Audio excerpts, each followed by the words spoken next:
School college ভার্সিটিতে মাদ্রাসায় লেখাপড়া করি, তখন আমাদেরকে ধাপে ধাপে উত্তীর্ণ হয়ে ক্লাস চেঞ্জ করতে হয়, পরিবর্তন করতে হয়। ছোটবেলায় যখন শিশু থাকে তাকে শিশু শ্রেণীতে ভর্তি করা, কোথায় শিশু শ্রেণীতে ভর্তি করা। এরপর যখন একটু বড় হয়, যখন সরু সরে একক হয়ে বেশি শিখে, তখন তাকে ওয়ানে ভর্তি করে, কোথায় ওয়ানে। সে যখন ওয়ানে ক্লাসগুলো যখন ভালোভাবে পারে, তখন তারা কি করে টুয়ে উঠে। এরকম ভাবে ধাপে ধাপে 1 2 3 4 5 এরকম ভাবে ধাপে ধাপে এই পরীক্ষার মাধ্যমে সে পাস করে কোথায় ওঠে, উপরে ওঠে। যদি কোনো ছাত্র পরীক্ষা দিতে গেছে, পরীক্ষা দিতে গেছে, কিন্তু পরীক্ষা দিছে ঠিক, কিন্তু লেখছে ভুল। লেখছে কি বলেন? পরীক্ষা দিছে ঠিক, লেখছে কি কিন্তু ভুল লেখার কারণে কি স্যারেরা ম্যাডামরা নাম্বার দিব, শিক্ষকরা নাম্বার দিবে না। যে ভুল লেখছে এই ভুল লেখাটা কি করে দিবে? একটা দিবে, লাল কালি দিয়া একটা দিবে। তো তদ্রুপভাবে কোন মুসলমান ব্যক্তি যদি, কোন ইমানদার ব্যক্তি যদি ভুল রাস্তায় যায়, কোথায় ভুল রাস্তায় যায়, ভুল রাস্তায় অগ্রসর করে, তাহলে ওই ব্যক্তি সারা জীবন আমল করতে পারবে, নামাজ পড়তে পারবে, রোজা রাখতে পারবে, কিন্তু সে ভুল রাস্তায় অগ্রসর করার কারণে, ভুল রাস্তায় চলার কারণে তার সারা জিন্দেগীর নামাজ রোজা আমল সব বাতিল।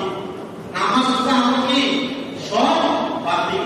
এখন প্রশ্ন আসতে পারে, হুজুর এখন আপনি তো নামাজের কথা বললেন, রোজার কথা বললেন, সব কিছুর কথা বললেন, এখন আমাদের ভুল রাস্তা আসলে কোথায়? ভুল রাস্তা আসলে কোথায়?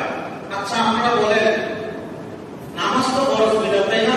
নামাজ পড়া ফরজ কিনা বলেন? নামাজ পড়া কি ফরজ, রোজা রাখা ফরজ, হজ করা ফরজ, তারপরে কালিমা পাঠ করা ফরজ। এইগুলো তো কেন ফরজ? এগুলো ছাড়া আর ফরজ আসেনি, আর ওয়াজিব আসেনি। আছে কেমন ওয়াজিব? আমরা আমাদের জীবনের সবচেয়ে কাকে বেশি ভালোবাসি বলেন? নবীজিকে। কাকে? নবীজি সাল্লাল্লাহু আলাইহি ওয়াসাল্লামকে আমরা আমাদের জীবনের সবচেয়ে বেশি ভালোবাসি। লা ইউমিনু আহাদুকুম হাত্তা আকুনা আহাব্বা ইলাইহি মিন ওয়ালিদিহি ওয়া ওয়ালাদিহি ওয়ান নাসি আজমাইন। রাসূল বলেন, কোন মুসলমান, কোন মানুষ ততক্ষণ পর্যন্ত ঈমানদার হইতে পারবে না, মুত্তাকি হইতে পারবে না, পরহেজগার হইতে পারবে না, যতক্ষণ পর্যন্ত তার ছেলে এবং মেয়ে, বিবি, বাচ্চা, আত্মীয় স্বজন, গোটা পৃথিবীতে যাহা কিছু আছে সব কিছুর চাইতে নবীকে বেশি ভালো না বাসবে, ততক্ষণ পর্যন্ত কোন মুসলমান ঈমানদার হতে পারবে না, কোন মানুষ ঈমানদার হতে পারবে না। লা ইউমিনু আহাদুকুম হাত্তা আকুনা আহাব্বা ইলাইহি মিন ওয়ালিদিহি ওয়া ওয়ালাদিহি ওয়ান নাসি আজমাইন। এখানে ছেলে, মেয়ে, বিবি, বাচ্চা সব কিছুর কথা বলা হয়েছে এখানে। অর্থাৎ এখানে আমার ছেলে, কলিজার টুকরা ছেলে, কলিজার টুকরা মেয়ে, আমার টাকা পয়সা, আমার বাড়ি ঘর, দৌলত, সম্পদ, এই পৃথিবীতে যাহা কিছু আছে, যত কিছু আমরা দেখি, এই সবগুলোর চাইতে, সব কিছুর চাইতে বেশি ভালোবাসতে হবে কাকে বলেন? বলেন সবাই বলেন, কাকে ভালোবাসতে হবে? রাসূলুল্লাহ সাল্লাল্লাহু আলাইহি ওয়াসাল্লামকে ভালোবাসতে হবে। যদি কেউ মনে করে আমি তো আল্লাহকে ভালোবাসি, কাকে? রাসূলকে ভালোবাসা লাগবে না। যদি কেউ মনে করে যে আমি আল্লাহকে ভালোবাসি কিন্তু রাসূলকে ভালোবাসা লাগবে না, তাহলে সে মুরতাদ, সে কি? সে কাফের, সে জাহান্নামী, সে কি? জাহান্নামী। এখন আমি ভুলে আল্লাহকে গালি দিয়ে রেখেছি, তাই ধরেন ভুলে আল্লাহকে গালি দিয়ে রেখেছি। আল্লাহ বলছেন, যদি কোনো ব্যক্তি বুঝা না বুঝা আমার কি করে ভুলে গালি দিয়ে রেখেছে, কি করে রেখেছে? গালি দিয়ে রেখেছে, আমি আল্লাহ আপনাকে ক্ষমা করে দিব, যদি আমার কাছে মাফ চাই, কি চাই? মাফ চাই। কিন্তু আমার নবীকে যে ভুলে গালি দিবে, জাইনা গালি দিবে, না জাইনা গালি দিবে, সে ইসলামের দুশমন, সে মানবতার দুশমন, সে মুসলমানের দুশমন, গোটা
সাল্লাল্লাহু আলাইহি ওয়াসাল্লামকে।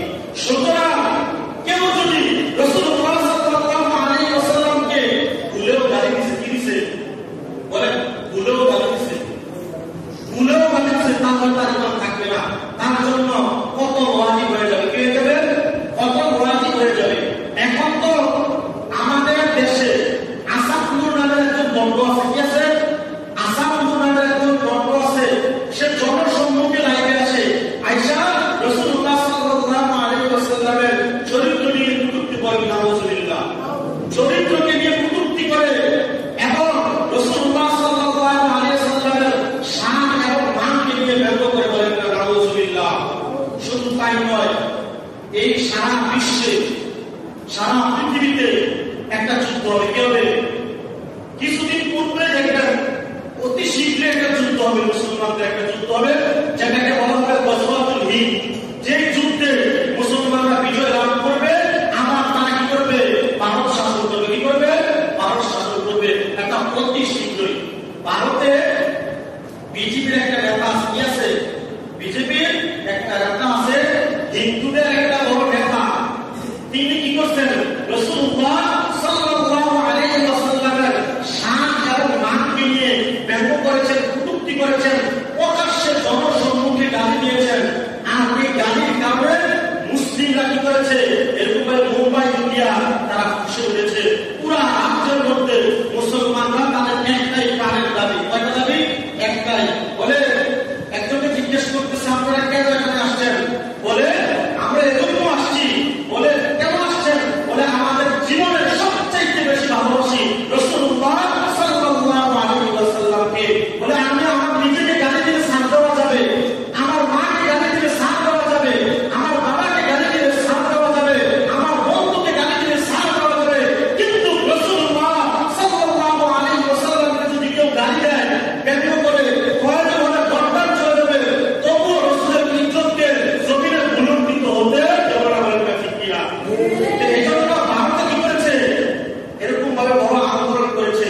এটা ভারতের আন্দোলন নয়, এটা প্রত্যেকটা মুসলমানের আন্দোলন, প্রত্যেকটা ইমানদারের আন্দোলন। কারণ আমাদের জানের চাইতে, আমাদের মায়ের চাইতে, আমাদের বাবার চাইতে সবচাইতে বেশি আমরা কাকে মানি, ভালোবাসি রাসূলুল্লাহ সাল্লাল্লাহু আলাইহি ওয়াসাল্লামকে আমরা ভালোবাসি। রাসূলুল্লাহ সম্মানে কটূক্তি করা যাবে? যাবে? বলেন। মাকে গালি দিলে ছাড় দেওয়া যায়, বাবাকে গালি দিলে ছাড় দেওয়া যায়, কিন্তু রাসূলুল্লাহ সাল্লাল্লাহু আলাইহি ওয়াসাল্লামের শান মানকে নিয়ে গালি দিলে কখনোই ছাড় দেওয়া যায় না, আর দেওয়া যাবেও না। সাহাবায়ে-কেরাম রাসূলকে কেমন ভালোবাসতেন? সাহাবায়ে-কেরাম রাসূলুল্লাহ সাল্লাল্লাহু আলাইহি ওয়াসাল্লামকে কেমন ভালোবাসতেন? বলেন। একটা সাহাবা ছিল, তিনি খেজুর বাগানে কাজ করতেন। আব্দুল্লাহ বিন যায়েদ বিন আব্দুর রাব্বি, তিনি খেজুর বাগানে কাজ করতেন। কোথায়? খেজুর বাগানে কাজ করতেন। তো ওই সাহাবা খেজুর বাগানে কাজ করেন, হঠাৎ করে একটা খবর আসছে। কি আসছে? খবর আসছে যে রাসূলুল্লাহ সাল্লাল্লাহু আলাইহি ওয়াসাল্লাম দুনিয়া থেকে বিদায় নিয়ে চলে গেছে।